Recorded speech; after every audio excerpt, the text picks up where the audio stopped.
El sueño primero comenzaba con una parte y después hacía un corte y seguía a la otra.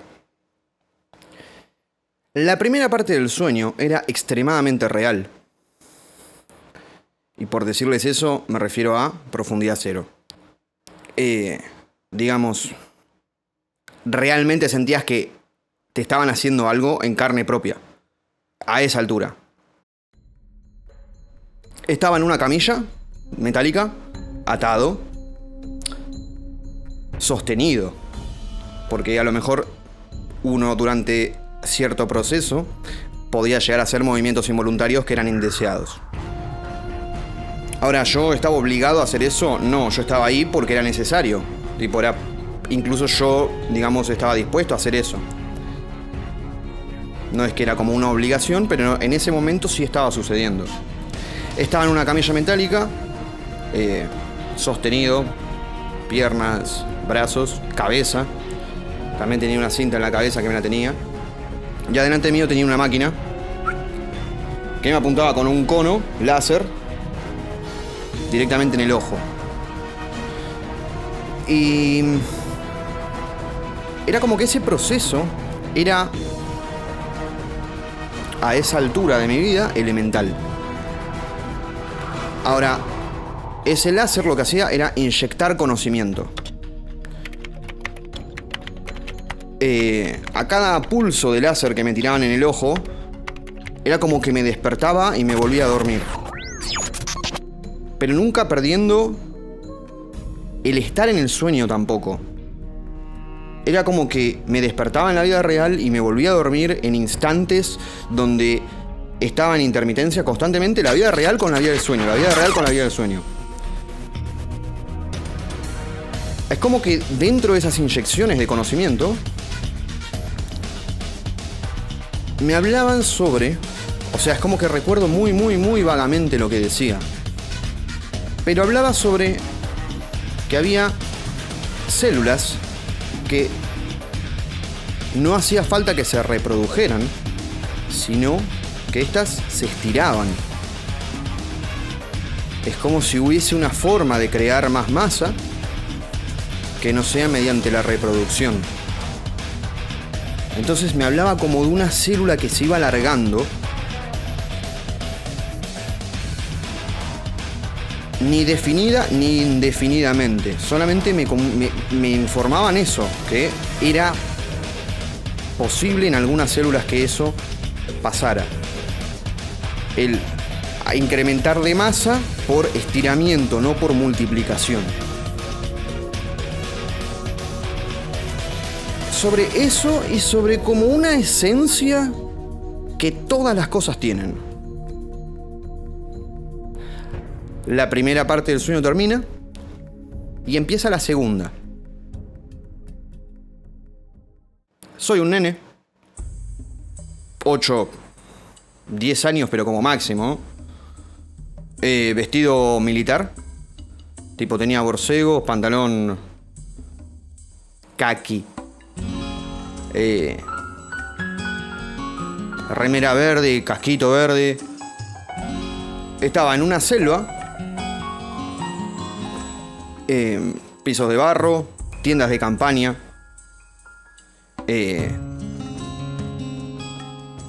y por lo que yo podía ver, a mi derecha,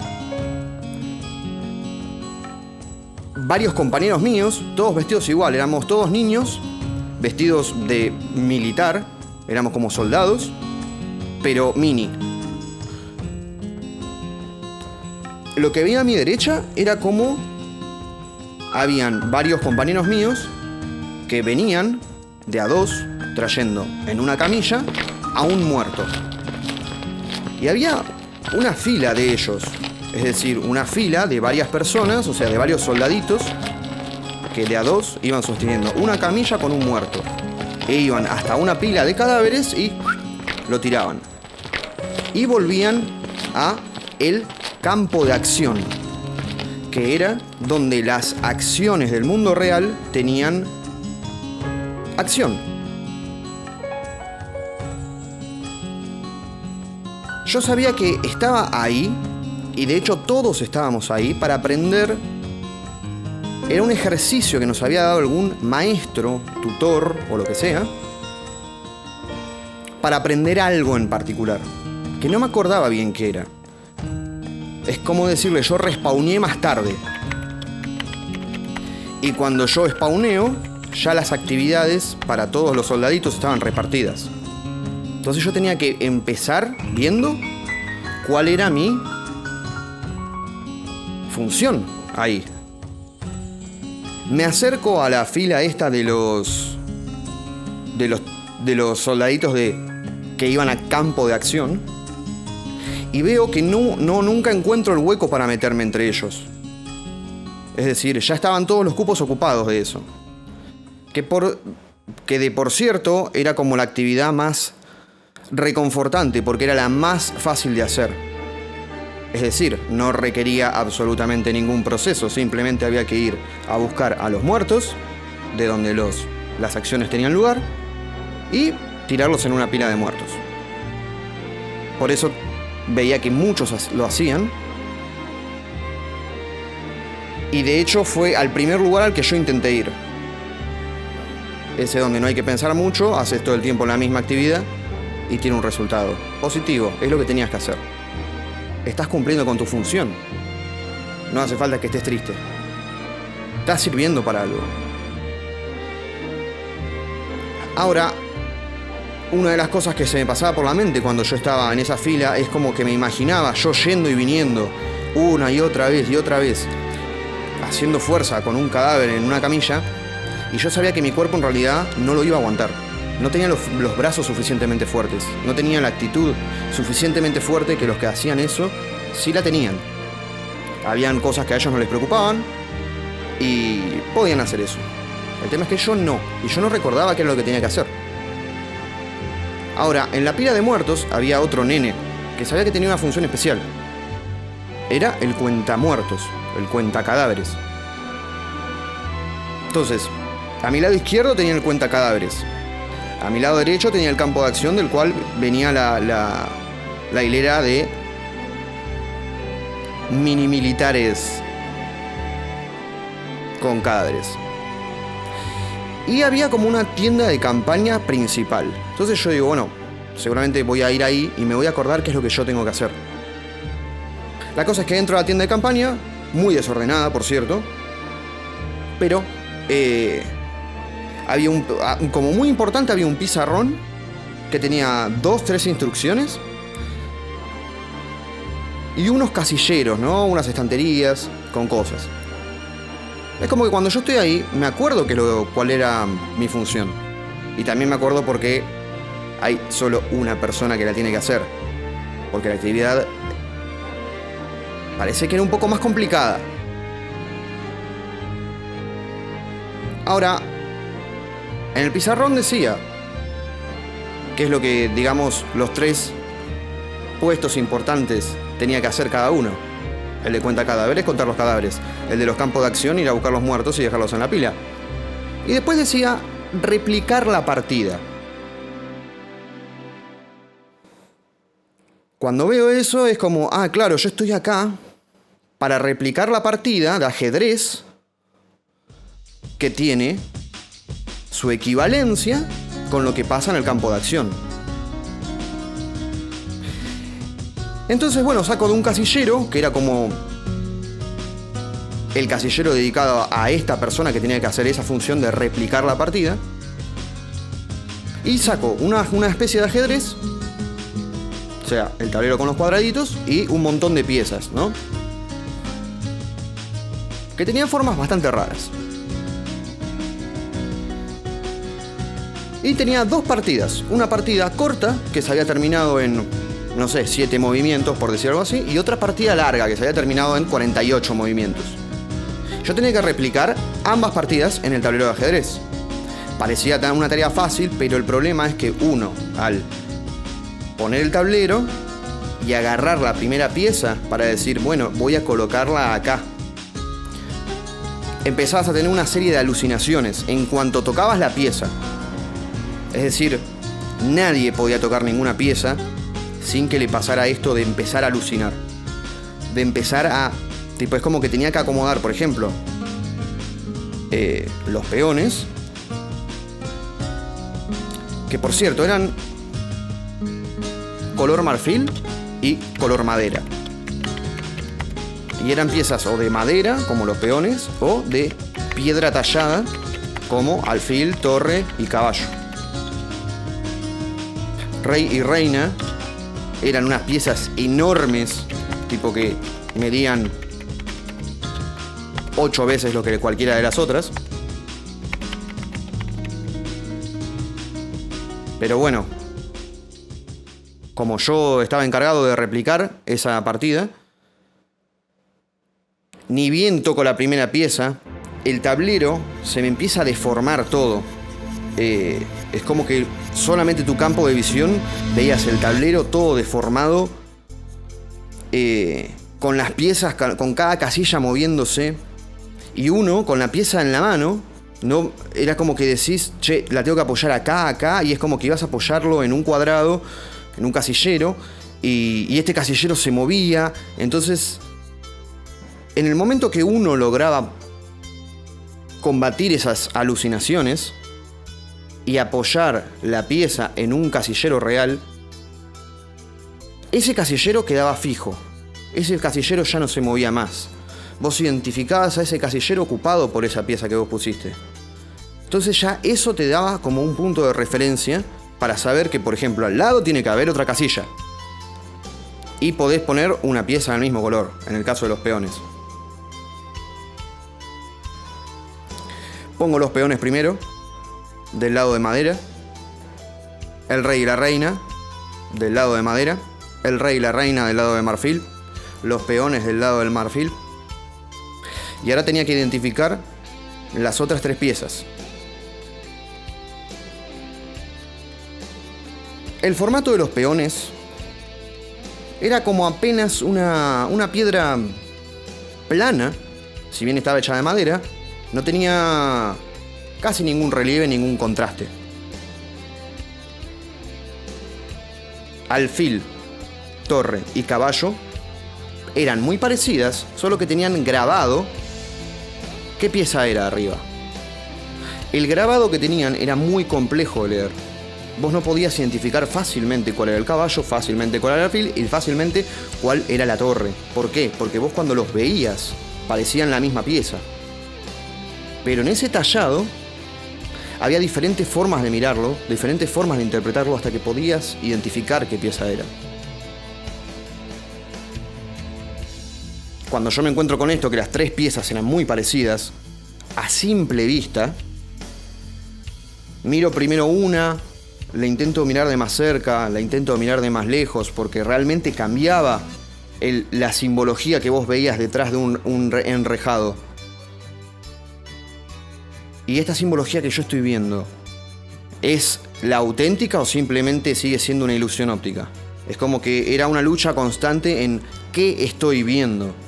¿Qué es lo que estoy viendo? ¿Es lo que yo creo que veo o es lo que es? Revisando otras piezas, al rato veo que una pieza me revela atrás del enrejado el dibujo de una torre. Entonces digo, parece que esta tenía una ilusión óptica que hacía que el tiempo, en estar determinado tiempo ante esa pieza, te iba a permitir ver qué pieza era. El tiempo era lo que te iba a determinar qué pieza realmente era. Y era la torre. Pongo las torres de los 2 lados. Y ahora me quedaba mirando las otras 2. No sé bien qué me ha querido decir el sueño con esto, pero sé que tenía una confusión sobre que en un momento una de las piezas, al mirarla, generaba como un blanco de tiro, como una mira telescópica. Y yo asociaba eso al alfil, siempre tenía asociado eso al alfil. Pues resulta, que no me acuerdo qué era lo que hacía, que decía, no, esto siempre fue el caballo. La mira telescópica tiene que ver con el caballo, no con el alfil. Entonces identificaba al caballo como caballo y los ponía a ambos lados. Por descarte pongo el alfil, que era la última pieza que faltaba. A partir de que yo tengo todas las piezas puestas en todos los casilleros, el tablero ya es un tablero normal más. Y ahora sí, lo único que me quedaba por hacer era replicar los movimientos de ambas partidas que me habían dejado. Tenía 2 tableros de ajedrez, en cada uno replicaba. En uno la partida corta, es decir, ponía tipo, tal pieza se mueve a tal pieza, tal pieza se mueve a tal casilla. Así, así, así, bueno. La cosa es que eran 2 partidas que se terminaban por jaque mate. Y lo importante de que se terminen por jaque mate significa que tiene un fin en un tiempo determinado con un ganador indiscutido, es decir, él ganó. Fin. No es que no se sabe quién ganó. Se suponía que este ejercicio, cuando yo termino de armar el tablero y de replicar las piezas, las jugadas, me acuerdo que el ejercicio se trataba sobre la explicación de que no importaba qué lado ganara, ni tampoco importaba cuántos fueron el número de piezas comidas, cuántos movimientos fueron, pero en una partida el resultado, no importaba qué ganador sea, iba a dar 945 muertos.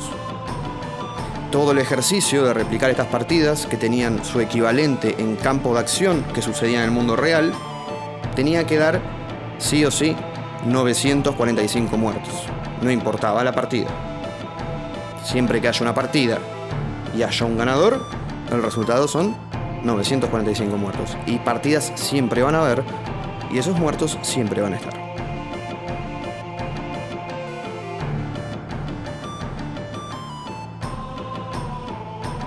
El cuentamuertos grita 945. Y justo, tipo, toda la hilera de mini soldaditos que iban a buscar cadáveres, ya no tenían más cadáveres que buscar. Ya era como que se habían acabado los cadáveres en el campo de acción. Y todo en ese momento cuando yo termino de replicar las partidas. A todo esto viene nuestro tutor, que era como un tipo, pero muy pintón, por decirles algo así. Me hace acordar de alguna forma al señor Silver de Black Sails, pero mucho más elegante. Prácticamente una cara perfecta tenía, no sé. Pero bueno, él era como nuestro profesor, o el que por lo menos nos estaba enseñando en ese momento. Y ahora él venía, nos daba una explicación a el cuentacadáveres, al replicador de partidas, que era yo, y al líder de los de campo de acción. Él decía, la razón de que den 945 cadáveres venía de que una cantidad de movimientos en el ajedrez dejarían sí o sí una cantidad particular de muertos, que eran 945, no importando los movimientos que fueran, las piezas comidas, ni las que quedaban por comer. Los muertos no estaban vinculados a las piezas, sino a la relación que tiene el tiempo en la mente mientras se toma la decisión sobre qué pieza mover. Es decir, demorar menos tiempo en mover la pieza, el acto físico de moverla, y saber qué va a causar en la partida más adelante, implica las mismas operaciones mentales que tardar más tiempo en desplazar la pieza, en una relación donde el tiempo y los elementos analizados y efectividad de la jugada iban a dar siempre la misma cantidad. Era lo mismo analizar un elemento en un segundo que 1000 elementos en un segundo que un elemento en 1000 segundos. Quedaba compensado el momento donde realizabas el movimiento físico con la pieza en cuestión. De sobreanalizar el movimiento físico de desplazar la pieza con la convicción, es rápido y es efectivo, pero tarda en ejecutarse. la mente queda saturada y para la siguiente jugada es probable que no tenga la misma efectividad que las primeras, por la sobresaturación de analizar demasiado. Sin embargo, el otro extremo sería relajar la mente, analizar poco, pero de hacer esto, la noción de la partida se pierde y queda librado al azar del destino. Ya no se sabe qué está pasando, simplemente está jugando.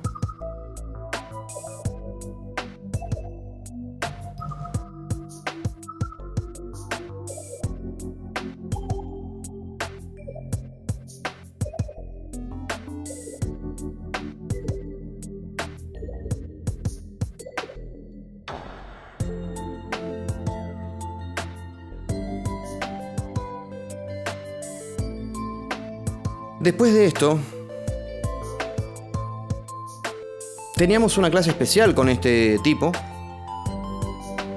los 3 roles principales, donde veíamos un video sobre texturas, sobre colores, que teníamos grabados cada uno de nosotros 3 en nuestra memoria. Era como ver un video de YouTube de compilado de texturas, de símbolos, de colores, de texturas. Lo digo de vuelta porque es como que había algo demasiado importante con las texturas. Veía zoom en las paredes, veía zoom en el acople de las baldosas, el granulado de las paredes. Era como que eran los colores que tenían. El tipo iba explicando de alguna forma todo eso que estábamos viendo, que teníamos en la memoria, atrapado, y por qué tenía coherencia todo entre sí. El video primero duraba 13 minutos. A todo esto cabe de más decir que estábamos recontra cansados todos. El ejercicio había sido asesino, como este video. Y yo veía que duraba 13 minutos el video, pero al pasar los 13 minutos se extendía, automáticamente ahora duraba 18 minutos. Y cuando llegaba a los 18 minutos de videos se extendía a 36. Y yo decía, ay no, la puta madre, basta, no puedo prestar más atención. Tipo, es como que me estaba fijando todo el tiempo cuánto duraba el video. Y a todo esto, el pibe que contaba los muertos estaba como en shock, como decirles tipo, sin pestañear, sin nada, tipo como que, entró en estado catatónico. Y el líder de los de campo había sacado 2 muñequitos, uno un dinosaurio y otro un soldadito, y hacía y se peleaba, y tipo de como que ya estaban en cualquiera. Y yo que me estaba fijando todo el tiempo cuánto duraba el video, tipo, ya el profesor es como que nos ve en el estado que estábamos y dice, bueno, ya está, concluida la clase. Y era como, lo hicieron bien, chicos. Ahora entendieron esto. Fin. Yo sé, este sueño me cuesta muchísimo, muchísimo, por toda esa parte. Estuve atrapado pensando en ese monólogo que nos tiró el tipo sobre la relación que tiene el tiempo y los elementos analizados, cómo tenía que ver con la determinación, con la velocidad, con la efectividad, y que en ambos lados de la ecuación son 945 muertos. Es como si me hablara, en parte, de que partidas hay todo el tiempo, muertes hay todo el tiempo, no importa qué lado gane, y que hay cosas que son así, que no las podés combatir. Deja de hacerte problema por eso. Es lo que va a pasar, es lo que no se puede evitar. Es así.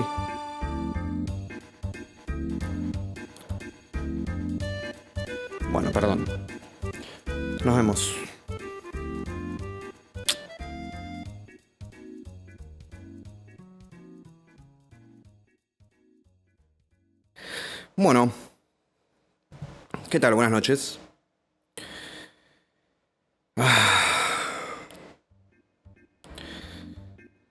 Después de un trago para el alma.